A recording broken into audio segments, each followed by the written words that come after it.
В Грозном на пересечении улиц Вахи Алиева и Нурсултана Назарбаева реконструируют системы водоснабжения и водоотведения параллельно со строительством многоуровневой транспортной развязки.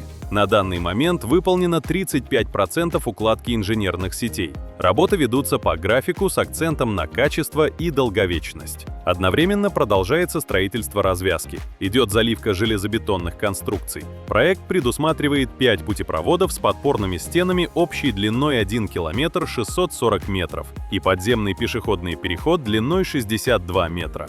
Объект позволит разгрузить магистрали и повысить пропускную способность дорог. Все работы держит на личном контроле глава Чеченской Республики, Герой России Рамзан Ахматович Кадыров. Реализация проекта улучшит транспортную доступность районов и сформирует современный облик городской среды.